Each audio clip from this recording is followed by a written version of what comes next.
So today we're not playing a game, we're not browsing the dank web, we're not doing some of that stuff. Today we're going to have a little chill video over here, but today we're going to have a pretty important video because we're going to have a little game moment today. We're going to share some personal stuff.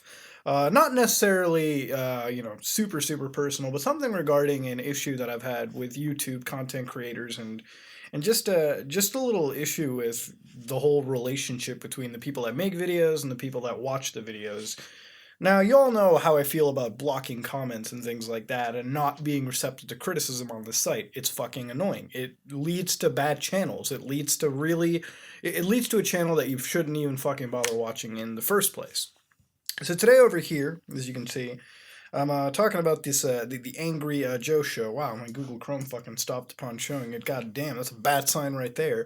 But today we're talking about the Angry Joe show. Again, I don't want to fucking start anything like that. I don't care. I'm not one of those type of individuals.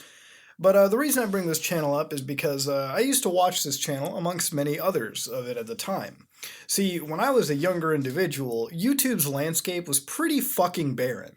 In that, the content creators of past, everyone really fucking knows them because it's not that they necessarily paved the way, it's just that they were the only ones there at that point in time. Now, over the fucking years, many people have come and have decided to become entertainers on this website or various other platforms. Now the market is a little more saturated. So where they used to have a lot of these people watching, they used to have all this shit. It's not really as they're not really the only hot people on the market. There's definitely people that have eclipsed them in terms of raw metrics and just their fan bases in general.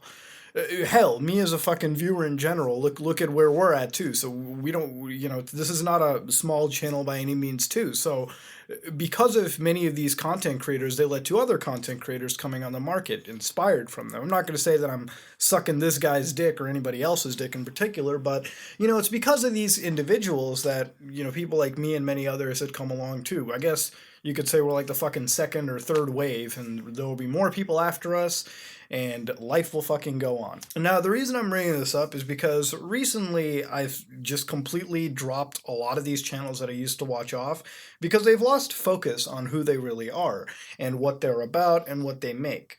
Now, this channel used to create something called Angry Reviews, which is basically like, I guess, AVGN Angry Reviews or something like that, except, you had a little bit of an individual flair to it. They were funny, they had a little bit of they had a little bit of punch to them per episode. My personal favorite was his Kane and Lynch 2 video, the one that spouted his infamous meme, 4 hours long.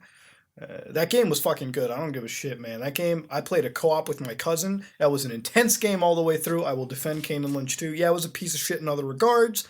That's a pretty damn fine game. I don't know. I got it for like $5, okay? I can't really complain. So I stopped watching him around the Destiny review. For those of you who don't remember Destiny, when Destiny came out, I think Joe was one of the few people that was very scathing towards it. Everyone else kind of sucked its dick.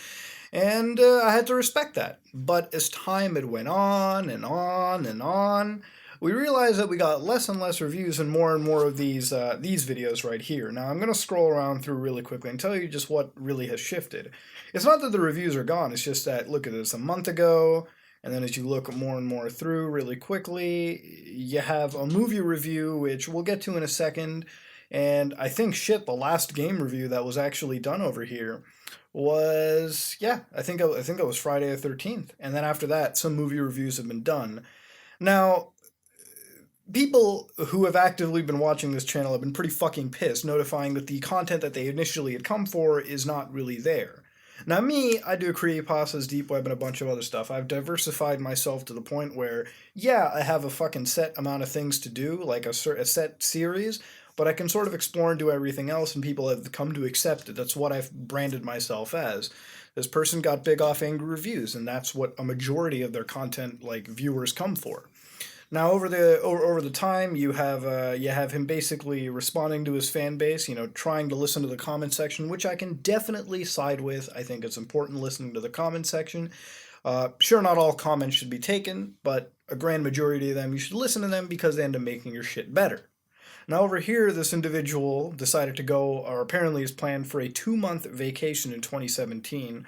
Ironically, at the point where YouTube ad revenue should be increasing, which is kind of fucking odd to me.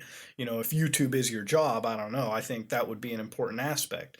And arguably, people have been pretty pissed. You know, you're not releasing the content that people have come for, and so and so. Now, flip side to that coin, of course, this is individual's channel. They can do what they want. But here's the thing. I don't have the same perspective because YouTube is not my job. For Joe, YouTube is his job. So he's turned his hobby into a career, something that you have to dedicate yourself to, and something that changes your viewers from your family or friends or whatever you want to associate them as to your customers. If you don't give your customer what they want to see, yeah, they're going to get kind of pissed and they might just fall off and go away. Such is the problem with having a channel of this size. You have to please people, and that's how it goes. And since it's your job and you treat it like your job and you got donation links up the ass and you're monetizing the ever-living fuck out of this, you owe, at least to some degree, the people who contribute to you financially, your livelihood, the content that they have come for. Now, of course, you don't have to give it. They can fuck off, and so be it. That's the end of the day. But that's just where I gotta go on. What's really aggravated me is if you go on to some of these videos over here, which I'll start off right now, I'll actually just pause the content entirely. Comments and likes and dislikes have been completely disabled. This is Angry Joe Plays Squad, alpha impressions covering a game that has been out for quite a long fucking time, actually. And so much so to the point where it almost feels like this is a completely paid for video, which I have no problem with, but it just feels like more and more of this channel is becoming this very quick-fire, easy gameplay.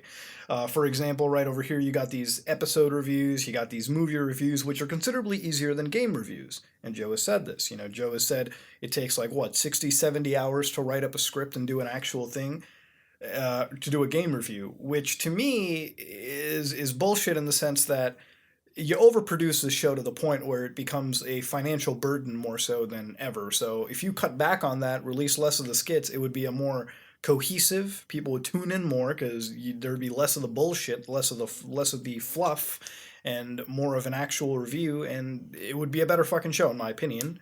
But hey, you know, some people don't have the introspective, you know, mind to look at that, I guess. I don't know.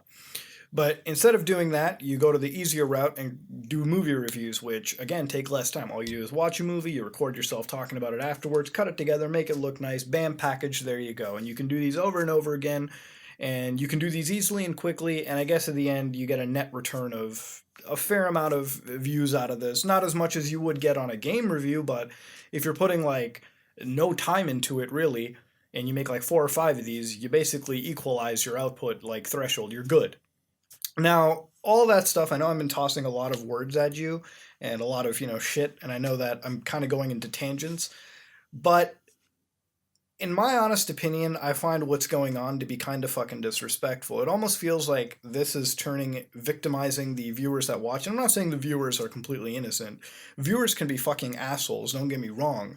You know, is there entitlement on both sides? Probably. But what I'm saying from this point is that these people have already been financially compensated to the point where donations are almost a fucking laughable thing, in my opinion. But it's also to the point where it feels like it's victimizing people for criticizing for the right things. You know, if you're going to miss out, if you're going to take a 2-month vacation from a job, no job really allows that. But say you take a 2-3 month break, you gotta have some content that's the mainline content in between so that your fans don't fucking have nothing to, you know, chew on. I get if you want to diversify or change up your content, that's fine, but you have to at least transition into it, and if you're willing to ignore what made you famous in the first place and you're starting to see dips in metric and people going away, then you can't really blame anybody but yourself. But the idea of victimizing the community and being a critic yourself and turning off a comment section to avoid criticism, I guess, is just downright insulting. I almost find it to be so anti-YouTube friendly that it's a shock that this person can sort of get away with this in their own head. Obviously, I don't think they really are. There's been, you know, kind of a hit from the viewers. People have been rightfully angry and so. And I'm angry as well, too, because I used to watch this individual. This is not a fucking, you know, this is not some random to me. I used to watch this person. And fuck, I used to watch this person years and years ago. I used to be in fucking high school when I watched his videos. I used to be sitting you know, preparing for little fucking biology exams back in the day. Now I'm 23. I have a career of my own. I have a job. I have my own fucking life together. I have my adulthood. I have significant other. I have a bunch of shit. I am a fucking adult at this point. You understand? I've gotten older. I've gotten fatter. I've gotten wiser. I have basically started doing adult fucking things. So I can safely say that I grew up alongside him and many other people. And to see not just Joe, but a lot of these other content creators that I personally grew up with uh, turn into this hypocritical form is just downright insulting. And to see that they think that they can get away with it is just mind-boggling. Maybe I was a dumb fucking kid back then and I didn't see it. But now as an adult and I witnessed this from my own eyes, it's just kind of insulting. And the reason I'm making this video is because not that it's personal, is because I know this content creator can do better. Could I cover some fucking idiot on the internet? You know, sure. Could I go to the dark side? I probably could. But that's not going to be helpful. This is an individual that I know can do better, but has basically become complacent in what they do, and to the point where by them not outputting their job, this is their job after all, and then blaming the actual viewer themselves and like silencing them and controlling comments, they become no different than the people they initially preached against. Ladies and gentlemen, this is my little rant on a critic that can't take critiques. Now, I don't want this to become some big form of deal. I don't really care. I'm not going to touch upon the subject anymore. But today, we have covered a little game moment together. You know, it's one thing that you shouldn't really fucking do on YouTube. You know, if you're going to be on YouTube and you're going to cover content, you got to cover content properly. You got to structure yourself right. You got to put effort into what you do if you want to make money out of it and you want to make a career out of it. You can't just fucking do this and have everything your way. All right, this is not how it works. All right, when you turn this into a job, you got to treat your customers right. You got to treat your product right. You got to treat your brand right. And by being lazy, it's not going to help the situation at all. And frankly, by getting rid of the one thing that makes YouTube so personal and so connecting is almost insulting to anybody really watching, I think.